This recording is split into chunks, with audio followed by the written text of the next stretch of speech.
Meus irmãos, que a paz de Deus possa estar reinando em nossos corações.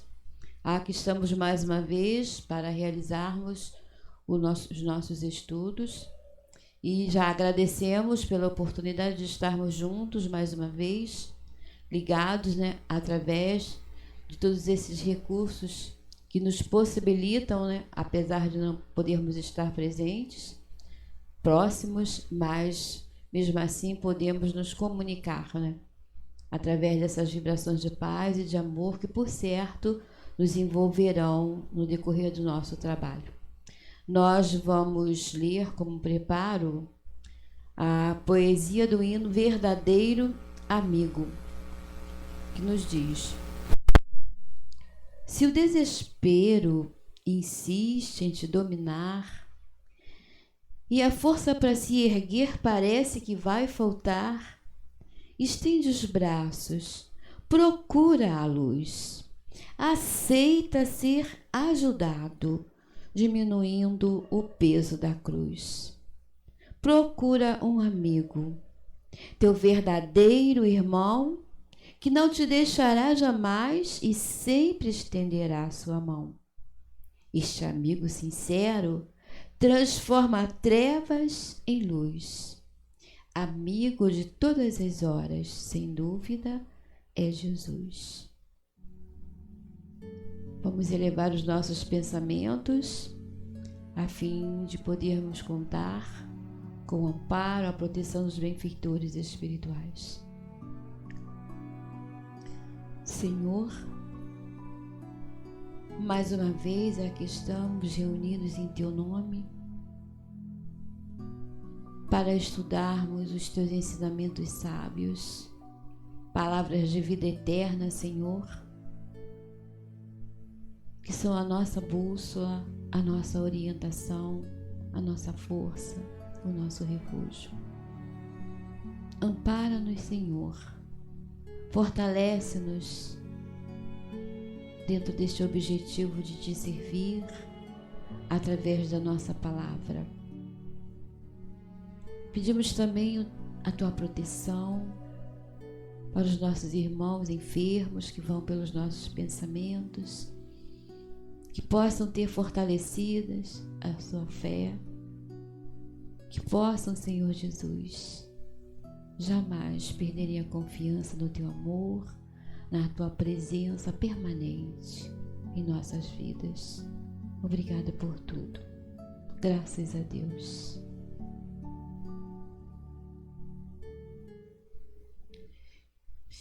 Vamos então, meus irmãos, darmos continuidade aos nossos estudos do livro Histórias que Jesus Contou. E nós hoje vamos estudar a parábola dos dois filhos. Essa parábola está contida no Evangelho de Mateus, capítulo 21, versículos 28 a 30. E Mateus conta-nos que Jesus falou assim: porém, que vos parece? Um homem tinha 2 filhos e, dirigindo-se ao primeiro, disse: filho, vai trabalhar hoje na vinha. O filho, porém, respondendo-lhe, disse: não quero. Mas depois arrependeu-se e foi. Foi trabalhar na vinha. E dirigindo-se ao segundo, falou de igual modo: filho, hoje você vai trabalhar na vinha. E o filho respondendo lhe disse: eu vou, Senhor. E não foi. Qual dos 2 fez a vontade do Pai? Perguntou Jesus. Eles responderam: o primeiro. Então Jesus os advertiu: em verdade vos digo que os publicanos e as meretrizes entram antes de vós no reino de Deus. Porque João veio a vós no caminho da justiça e não o crestes. Porém, os publicanos e as meretrizes acreditaram. Vós, porém, vendo isso, nem depois vos arrependestes para crer, para acreditar. E nós perguntamos: quem são essas pessoas para as quais Jesus contou essa parábola? Mateus, que narra a parábola, nos diz o seguinte, nos conta o seguinte: que os sacerdotes e os anciãos do povo entraram no templo e encontraram Jesus ensinando. E perguntaram: com que autoridade fazes isto? E quem te deu essa autoridade? Jesus então respondeu: eu também vos perguntarei uma coisa. Se vocês responderem, eu também responderei com que autoridade faço isso. E perguntou: o batismo de João, de onde era? Do céu ou dos homens? Então eles comentaram entre si: se dissermos que é do céu, ele vai perguntar: então por que não acreditaram? E se nós dissermos que é dos homens, tememos o povo, porque todos consideram João como profeta. É interessante, esse comentário que eles fizeram entre si. Se dissermos que o batismo de João é do céu, aí Jesus vai perguntar: então por que vocês não acreditaram? Se dissermos que vem dos homens, aí nós temos medo do povo, porque todos consideram João como profeta. Então eles responderam: não sabemos. E Jesus então lhe disse: nem eu vos digo com que autoridade eu faço isso. Quer dizer, não vou lhes dizer com que autoridade eu ensino no templo. E aí foi por isso que ele contou a parábola, depois desse diálogo, com esses sacerdotes. Aí Jesus falou: porém, que vos parece? O que vocês pensam disso? E passou a narrar a parábola dos 2 filhos, bem pequena, mas muito significativa. Então, nós vamos lembrar primeiro, antes de comentar a parábola, lembrar um pouco sobre João, porque Jesus justamente fez essa pergunta: o batismo de João era dos céus ou dos homens? Quer dizer, vinha de Deus ou vinha dos homens? E eles pensaram, refletiram, se viram assim enrolados, e acabaram dizendo que não sabiam. Jesus então falou a respeito de João, porque João Batista veio, esclareceu, orientou as mulheres consideradas de má vida, os publicanos que são desprezados por vocês, aceitaram as palavras de João Batista. E, aceitando as suas palavras, perguntavam, indagaram o que deveriam fazer para se melhorarem. E João Batista orientava e eles realmente mudaram de vida. E vocês, nem depois disso, nem vendo que as pessoas que eram desprezadas, consideradas de má vida, se transformavam através das orientações de João Batista, nem assim vocês se modificaram. Por isso é que eu achei interessante, ele fez referência a João Batista. Então vamos lembrar um pouquinho desse missionário. Lembrar também que nós assim conhecemos na história do cristianismo 2 Joões. João Batista e João Evangelista. A gente não pode confundir. João Batista veio antes. João Evangelista veio durante a missão de Jesus e permaneceu após. Bom, a vida de Lucas, a vida de João Batista está no Evangelho de Lucas. Lá que é feita a referência sobre João, chamado o Batista. Por quê? Batista vem de batismo. De onde, do Evangelho de Lucas, nós destacamos uma previsão que foi feita a respeito de João quando ele era ainda menino, por um sacerdote do templo, que falou assim: e tu, ó menino, serás chamado profeta do Altíssimo, porque hás de ir ante a face do Senhor a preparar os seus caminhos. Quer dizer, antes da vinda ou das pregações do Senhor Jesus, ele iria, antes disso, preparar o caminho, né, para o trabalho de Jesus. E ainda no Evangelho de Lucas, nós encontramos as referências sobre João Batista no desempenho da sua tarefa missionária.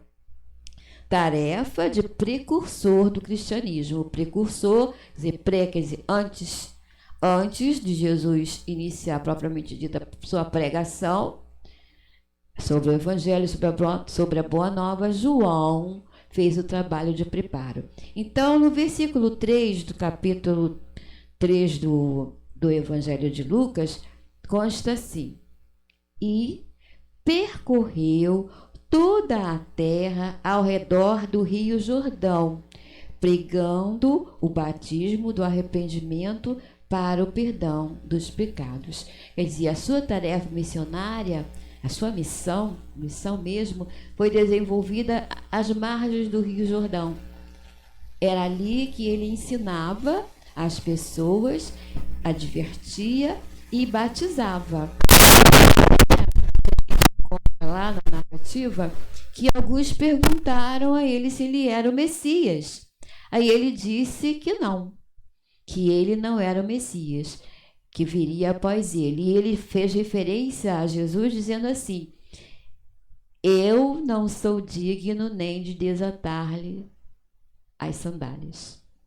Eu batizo com água, ele, porém, batizará com fogo. Quer dizer, é um fogo, esse fogo é símbolo, tá, gente? O fogo da renovação, o fogo da transformação, simbolizando isso. Então, é lá, né, em Lucas, que nós vamos encontrar a história de João Batista, que é muito bonita, vale a pena a gente recordar esse trabalho missionário desse espírito que veio para preparar o caminho para que Jesus desempenhasse a sua tarefa. Quando muitas das pessoas que, quando ouviram a palavra do Cristo, já tinham ouvido a palavra de João Batista. Inclusive, alguns discípulos já tinham ouvido a palavra de João Batista. Então, como nós vimos, Jesus contou essa parábola para os sacerdotes e os anciãos. Eram pessoas que desempenhavam, assim, ocupavam posições importantes de relevância na religião. Eram grandes autoridades religiosas. E eles, conforme Jesus falou, não acreditaram na missão de Jesus e nem aceitaram as orientações de João Batista.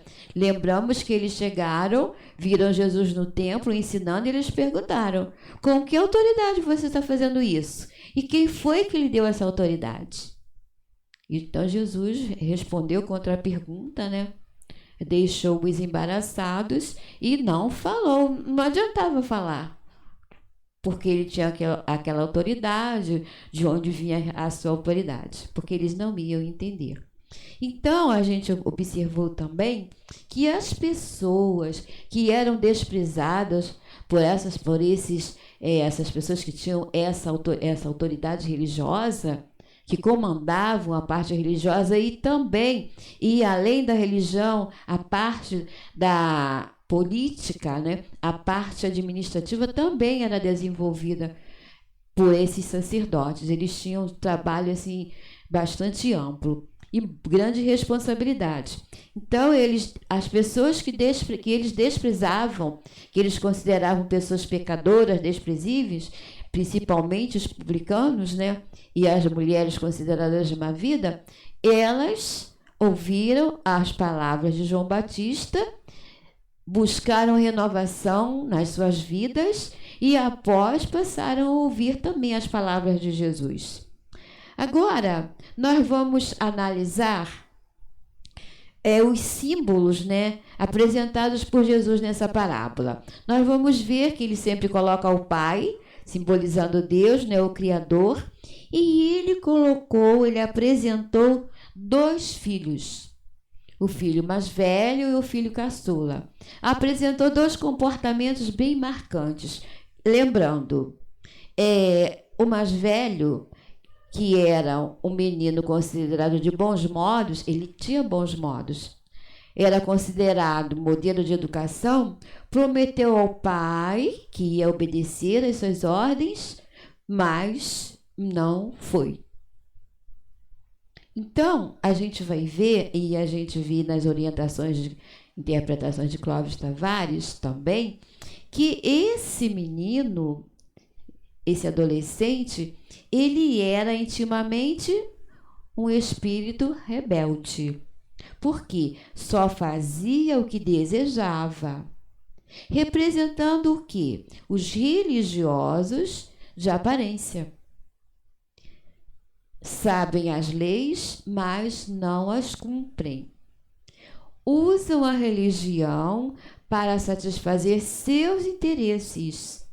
E muitas das vezes nós vamos encontrá-los deturpando, modificando as reais palavras, né, dos ensinamentos da lei de Deus de acordo com os seus interesses. As suas interpretações, muitas das vezes, obedeciam aos seus interesses, à sua vaidade, interesses, logicamente, materiais.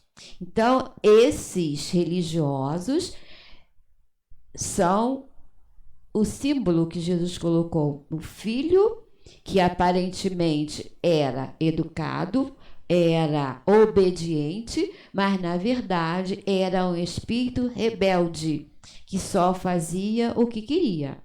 Aparentemente, na frente dos outros, ele era um jovenzinho obediente, mas na verdade ele era rebelde. Então a gente vê que Jesus estava se referindo justamente àqueles homens com um trabalho importante, sério, diante da religião, mas que não cumpriam aquilo que pregavam. E muito mais sério, né? Deturpavam as palavras e as suas práticas, muitas das vezes, eram de forma a prejudicar o seu próprio povo, que não tinham como se defenderem, porque eles eram autoridades. Na religião, na política, na parte administrativa, eles que comandavam. Então, o seu próprio povo era prejudicado pelas suas atitudes. Já naquele tempo acontecia essas coisas, né, gente? E o filho rebelde, né, que foi rebelde, né, que teve uma atitude de rebeldia perante o pai, era um espírito impetuoso, respondeu mal, porém se arrependeu e foi fazer a vontade do seu pai. Se arrependeu, pediu desculpas ao pai e se encaminhou para o trabalho na vinha. Na verdade, o trabalho na vinha, de colher uvas, né? Para quem gosta, é um trabalho gostoso, né? Mas já pensou colher com todo cuidado, caixas por caixas? Realmente é trabalhoso. É uma função que exige muito cuidado, muito boa vontade. E então o filho mais velho não quis se sujeitar a esse trabalho, a esse serviço, que na verdade era um serviço que beneficiava a todos, inclusive a ele, mas ele não quis obedecer. E o outro, né, acabou fazendo a vontade do pai. Segundo as orientações, né, de Clóvis Tavares, a representação, a interpretação, nós vamos ver que esse filho que agiu, né, de forma assim mal educada com o seu pai, representa as almas que são cheias de falhas, de fraquezas, mas não agem com fingimento. São sinceros. Então, fica fácil, quer dizer, mais fácil o trabalho de transformação, o trabalho de educação. Sabem reconhecer seus erros, procuram ajuda e lutam para dominar as suas paixões. É lógico que a gente sabe que é importante que a gente não responda mal às pessoas, principalmente aqueles que são responsáveis por nós, os nossos pais. Esse comportamento, a princípio, não é bom, é preciso ser transformado. Porém, é um comportamento que oferece melhores condições para o trabalho de educação, isso levando para o nosso dia, a nossa vida real. E aí nós vamos ver o conselho carinhoso que Clóvis Tavares deu às crianças. Que você, querido filho, tenha a facilidade do caçula da parábola para arrepender-se de sua falta. Facilidade, quer dizer, reconhecer o erro para poder ser ajudado. Faltas com o pai amigo, faltas com a mãezinha bondosa e para com os irmãozinhos que Deus lhe deu. E aconselhou: busque, acima de todas as coisas da vida, em todas as situações e em todas as horas, fazer sempre a vontade de Deus, sem discussões e sem rebeldia, porque a vontade de Deus é sempre o bem, a paz, a verdade. Nos chamou a atenção aqui as características desses dois meninos para o nosso dia a dia, para a nossa vida em família. Nós vimos que o filho, que era aparentemente obediente, que ele apresenta assim um comportamento que deve ser cuidadosamente observado pelos seus educadores, nos grupos em que participa, no lar, na família, né? No trabalho, na escola, porque são pessoas perigosas. Aparentam uma coisa, sabem muito bem, né? Através da aparência, demonstrar que são obedientes, que acatam as ordens, mas que o comportamento é diferente. Principalmente os seus pensamentos, as suas ideias são diferentes. Eu lembrei de uma coisa que aconteceu numa época de mocidade.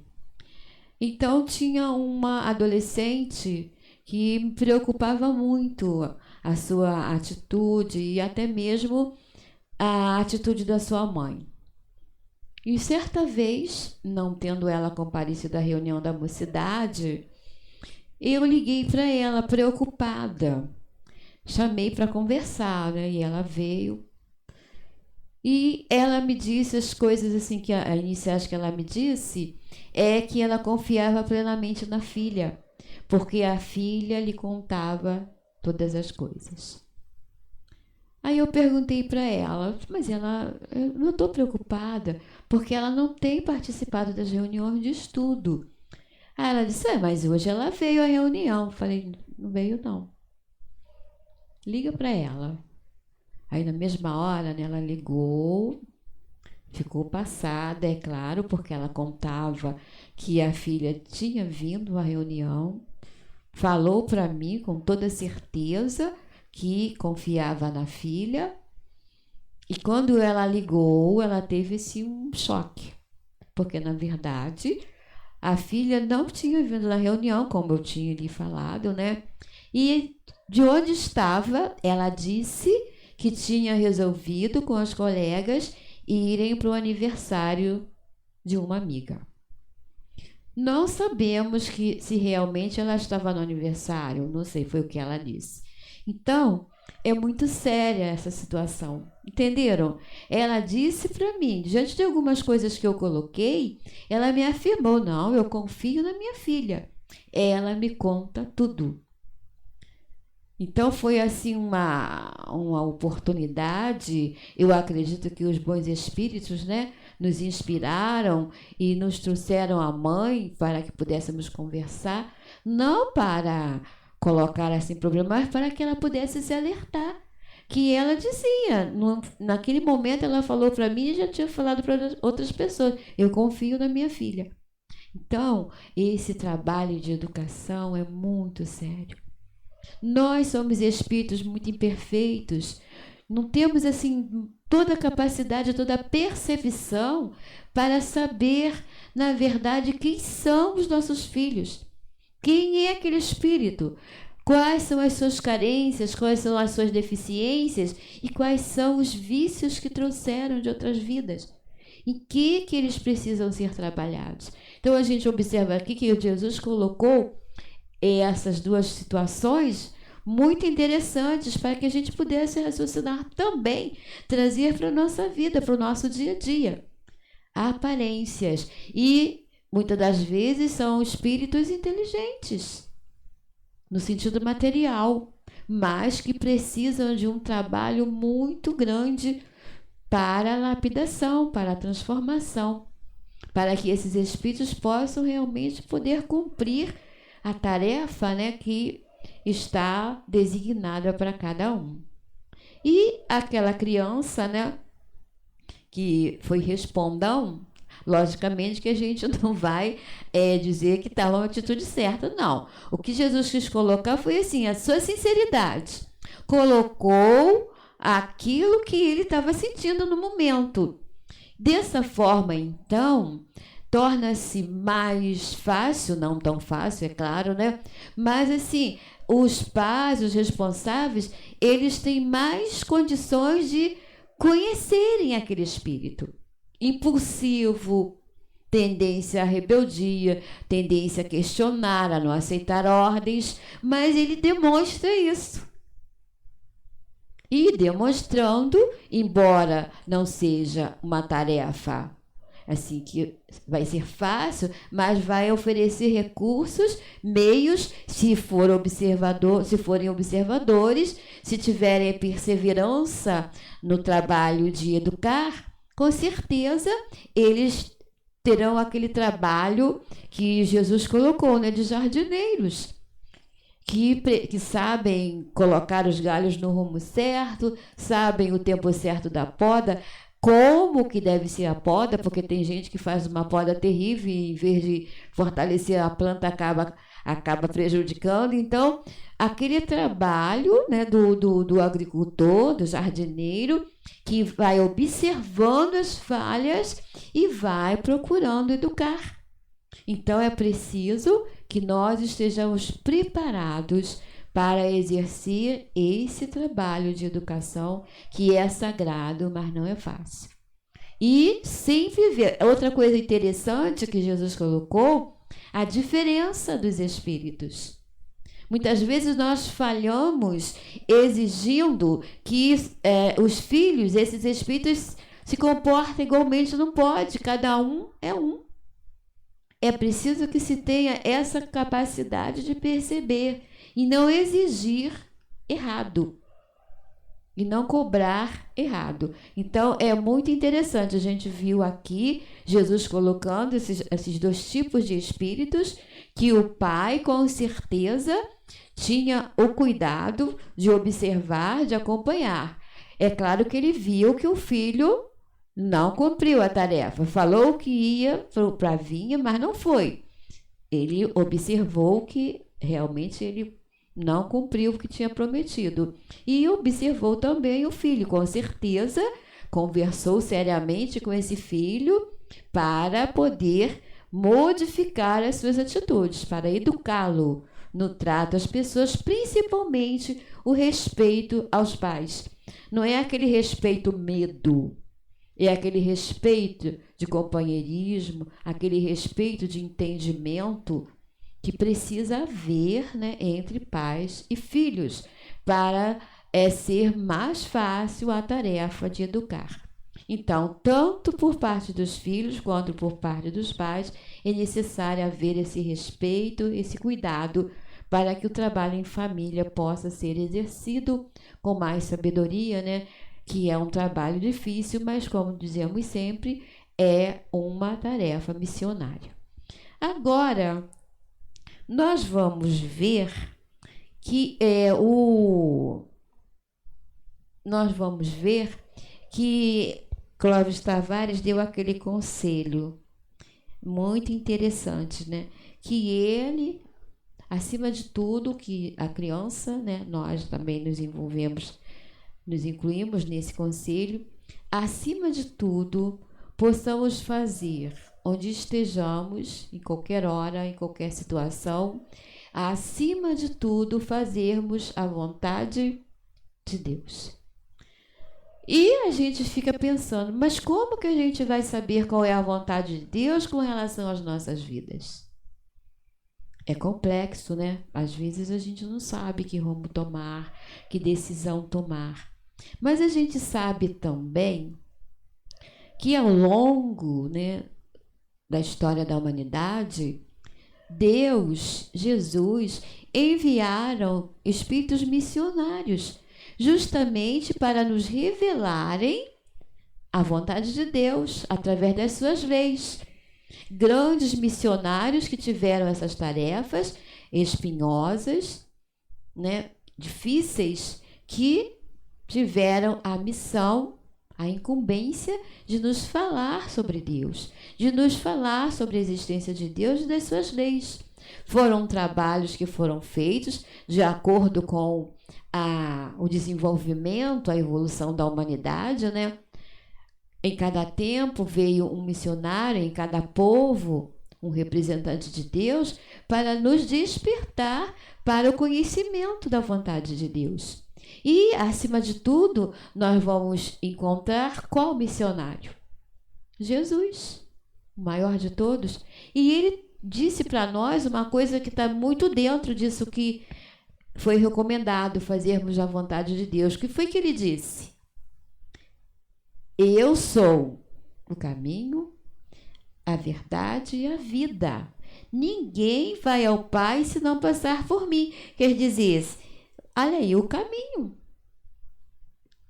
a verdade, a vida é Jesus. Foi para isso que ele veio, para nos nortear, para nos orientar, para nos dar os recursos, nos ensinar os recursos para que nós pudéssemos, ao longo das nossas vidas, nos libertarmos dessas fraquezas, nos libertarmos dos vícios, muitas das vezes muito enraizados em nós.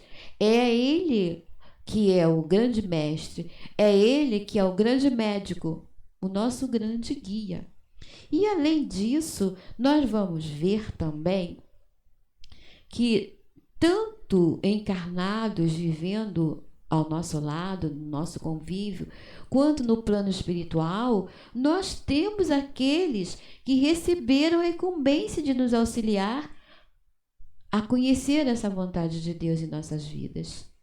Desde os nossos pais, que eles, como dissemos, têm essa tarefa missionária. Tem representantes de Deus em nossas vidas que têm essa incumbência, que muitas das vezes nós não gostamos de ouvir, nós não gostamos de atender às suas recomendações. E lembrar também que nós aprendemos na nossa doutrina que antes de reencarnarmos, nós habitávamos o mundo espiritual. E nesse mundo espiritual, nós aprendemos também que há colônias, onde há setores, departamentos organizados que tratam, que cuidam dos procedimentos necessários para a nossa reencarnação. Temos departamentos, quem leu Nosso Lar e outros livros ditados por André Luiz, conhecem, somos orientados de que esses departamentos são encarregados do planejamento da nossa vida, do planejamento do nosso corpo físico, da família onde vamos habitar, da qual iremos fazer parte. A gente pode dizer que quando o espírito parte da colônia espiritual, onde foi planejado planejado a sua reencarnação, ele parte, na maior parte das vezes, acompanhado de mentores que vão direcionar a sua reencarnação, que vão posicioná-lo na família, que vão preparar a família para recebê-lo. Então é tipo assim, como se fosse uma central de informações. Não tem aquela questão dos aviões que se mantêm ligados à torre de comando? A gente pode dizer que é isso. Estamos ligados a essa torre de comando que é lá a central, o lugar, a colônia, o setor de onde partimos. E como é que nós podemos estar ligados a essa torre de comando? Através da oração.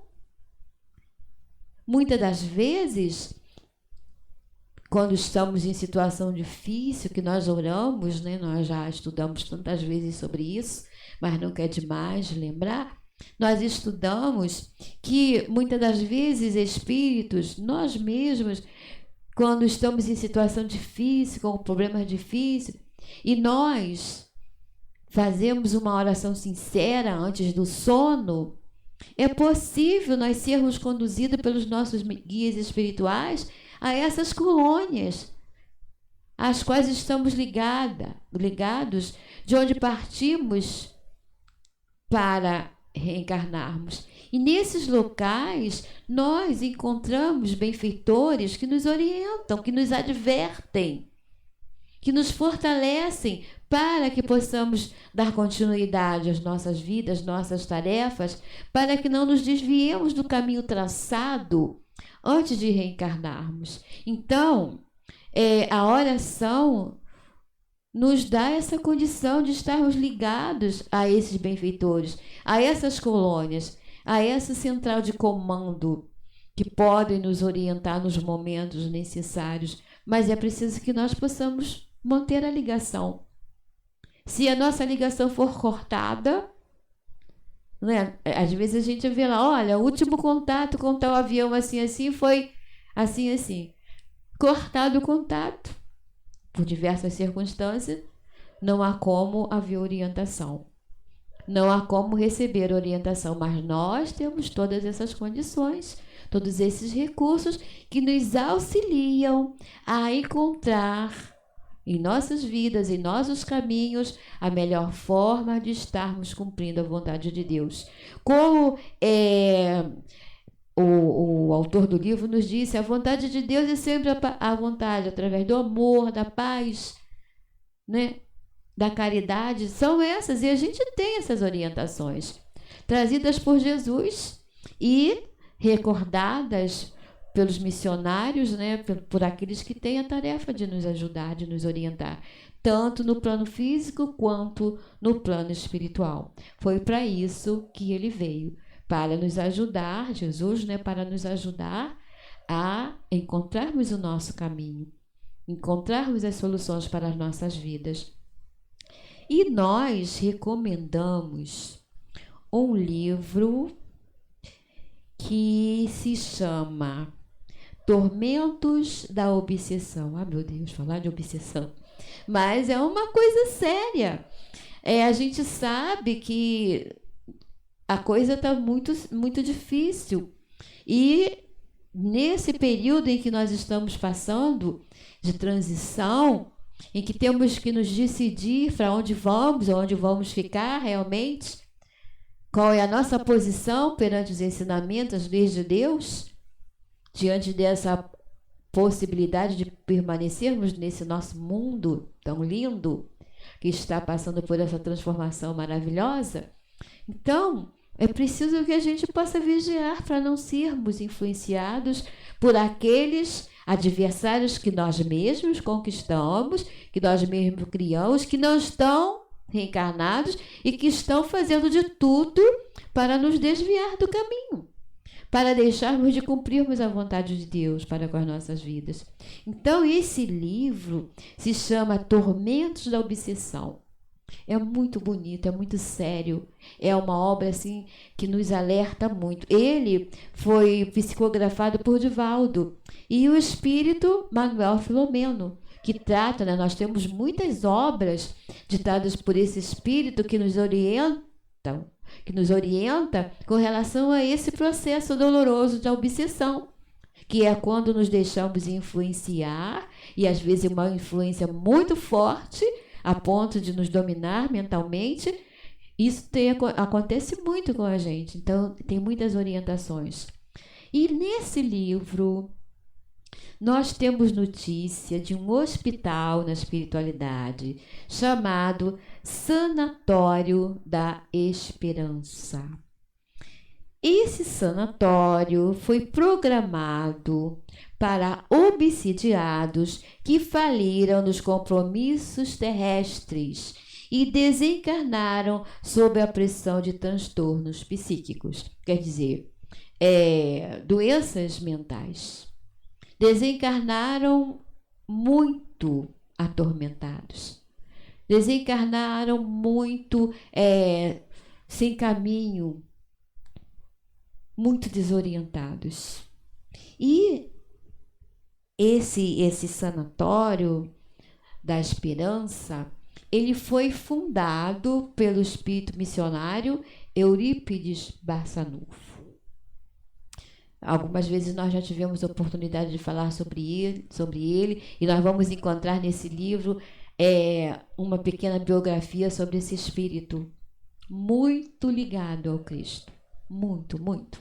Então, esse espírito, Eurípides Barçanufo, quando encarnado, ele desempenhou uma tarefa muito bonita.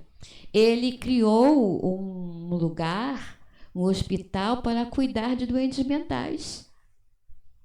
Mas só que ele fazia esse trabalho através da sua mediunidade. Ele não pôde fazer a faculdade de medicina, porque a mãe dele tinha problemas muito sérios e ele precisou ficar junto da mãe, junto do seu pai. Não teve oportunidade de fazer a faculdade. Aí a gente fica pensando, espírito altamente sensível, altamente capacitado, muito vinculado aos trabalhos do Cristo, muito ligado ao Cristo. Precisava fazer faculdade de medicina? Mas ele foi muito combatido. Foi igual com Jesus. Com que autoridade você está ensinando no templo? Aí Jesus não deu confiança, né? Eles não tinham entendimento naquele momento para saber. E Eurípides foi muito perseguido, muito debatido, muito combatido. E conta, né, nessa pequena biografia desse livro, que aconteceu muitas vezes que aqueles que o perseguiam, aí ficavam doentes mentalmente, aí não encontrava recurso na medicina. Aí quem é que curava? Eurípides Barçanufo. Então ele tinha assim, uma sensibilidade muito grande, um acesso muito grande ao plano espiritual, uma ligação muito profunda com o seu mentor, então ele exercia essa tarefa. E quando ele desencarnou, ele observou, está escrito assim, eu vou ler do jeito que está. O missionário havia constatado ser expressivo o número de almas falidas nos compromissos sagrados após haverem recebido as luzes do Consolador. Deu para entender? Ele constatou que o número é muito grande daqueles espíritos que eram profundos conhecedores da doutrina espírita e que faliram. Aí, o espírito que está narrando, ele que era um dos diretores, um dos diretores do Sanatório da Esperança, estava explicando para Manuel Filomeno que eram oradores, passistas, doutrinadores, diversas tarefas importantes, missionárias, que foram planejadas no plano espiritual e que eles faliram. Faliram porque se deixaram levar por atrativos materiais. Sem contar com esse outro lado dos inimigos que contraíram em vidas passadas, que tudo fizeram para tirá-los do caminho, para evitar que eles cumprissem a vontade de Deus com relação à sua vida. Mas é como foi dito por Jesus na parábola: eram conhecedores da verdade, que a doutrina espírita pode oferecer. Tanto é que eram pregadores, doutrinadores, que faliram, médiuns que tinham tarefas lindíssimas, mas que se desviaram do caminho porque se deixaram levar por interesses materiais. Aqui que nós podemos comparar, gente. Ele colocou assim: ele criou esse sanatório para socorrer os náufragos da ilusão e do desrespeito às leis soberanas da vida, que eles aprenderam muito bem através da doutrina espírita. Então, esse sanatório não é que só recebia espíritos que tinham sido seguido a doutrina espírita, não, tá? Não tinha essa questão. Mas ele criou esse sanatório tendo em vista esse objetivo. Então, ele ficou, né, por misericórdia, por amor, diz que ele expediu um ofício que deveria ser enviado ao Cristo, um documento, né? Ele solicitando permissão para fundar esse sanatório, o qual ele se responsabilizava em dirigir, orientar. Foi levado o pedido aos planos superiores, foi concedido que ele podia sim, ele tinha autoridade e capacidade de criar esse sanatório. E ele, então, que era um espírito assim, que era muito conhecido, tinha muitos amigos da espiritualidade, reuniu um grande número, né, de especialistas já desencarnados na espiritualidade, que formaram a sua equipe, que o auxiliaram a construir esse sanatório e passaram a trabalhar com ele. Então, é muito importante esse livro, Sanatório da Esperança, fundado por Eurípides Barçanufo, com o objetivo principal de socorrer os náufragos da ilusão e do desrespeito às leis soberanas da vida. Não recebiam exclusivamente espíritas, que foram espíritas, não. Mas o objetivo dele, ao fundar, foi socorrer. Por quê? Porque conhecedores que somos da lei da reencarnação, da lei de causa e efeito, do livre-arbítrio, da lei de evolução, da existência dos mundos habitados, da existência da pluralidade das existências, que é a reencarnação, conhecedores de todas essas verdades. O que foi dito por Jesus também? Muito será cobrado àqueles que muito receberam. Então, o sofrimento é muito grande. Os tormentos são enormes. Não dá nem para imaginar. Por isso, o sentimento de misericórdia, de piedade, desse espírito altamente evoluído, profundamente ligado ao amor do Cristo, por isso que ele solicitou e recebeu permissão para erguer na espiritualidade esse sanatório da esperança, para recuperar, para preparar para novas reencarnações. E além disso, também se transformou numa escola, porque muitas pessoas reencarnadas que trabalham, que se envolvem com esse trabalho tão sério de psicologia, psiquiatria, né? Eles vão em espírito durante o sono a esse sanatório para receber orientação. E também conta, também interessante, que E muitas pessoas que reencarnaram através dos tempos, que têm seus nomes na história, como aqueles que iniciaram o estudo da psicologia, tem os seus nomes, né, citados mesmo, dentro dos projetos, das coisas que eles alcançaram estudando, né, o espírito humano, né, que eles estudavam da forma deles, mas era isso que acontecia. Eles, depois de reencarnados, depois de desencarnados, eles constataram a realidade do espírito, né, da imortalidade do espírito, e eles também fazem parte daqueles que aproveitam os recursos imensos que esse Sanatório da Esperança oferece para se aperfeiçoarem no entendimento do espírito, do comportamento humano, para em vida futura, poderem continuar atuando nesse campo da psicologia, da psiquiatria, porém com maiores experiências e maiores informações conseguidas neste Sanatório da Esperança.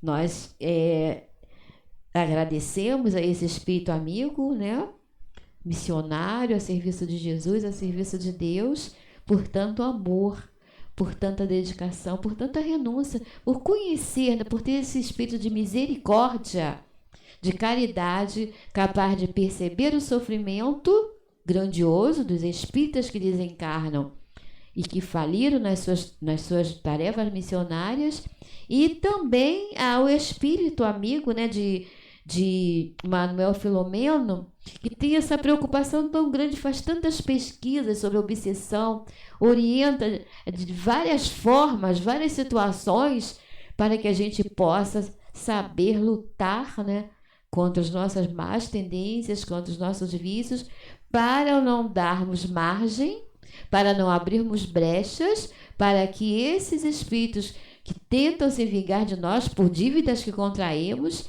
e o seu maior objetivo é nos desviar do caminho traçado antes de reencarnarmos, para, ao mesmo tempo que nos vamos quitando, pagando as nossas dívidas, irmos também nos aperfeiçoando e auxiliando nesse trabalho de transformação do nosso mundo, partindo primeiro para a transformação do nosso mundo individual. Nós agradecemos a esses espíritos, a esses benfeitores, e ao médium também, Divaldo, né, que tantos benefícios têm trazidos para nós em função da nossa imortalidade, da realidade espiritual que somos nós e da nossa transformação para dias melhores.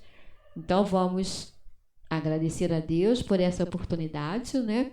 Agradecer a todos vocês pela participação, pelo apoio, e que possamos estar mais uma vez aqui para estudos posteriores desse livro, que nós ainda temos algumas lições lindas para estudarmos juntos. Vamos orar. Obrigado, Senhor, por mais esta oportunidade. Que possamos todos nós, Senhor, a cada dia, melhorarmos a nossa sensibilidade, fortalecermos, Senhor, os nossos vínculos, as nossas ligações com esses benfeitores espirituais que nos auxiliam, nos apoiam, nos fortalecem, para que possamos, Senhor, estarmos sempre firmes neste caminho que nos indicaste através da Tua presença entre nós, através do Teu exemplo supremo de humildade, de renúncia, para que pudéssemos conhecer um pouco mais a presença, a sabedoria, a justiça infinita do nosso Pai Criador. Obrigado, Senhor, por tudo, e que em Teu nome, em nome de Deus, possamos interromper esses nossos estudos desse livro tão lindo, tão sublime, Senhor, tão simples para o nosso entendimento das nossas tarefas neste mundo. Graças a Deus.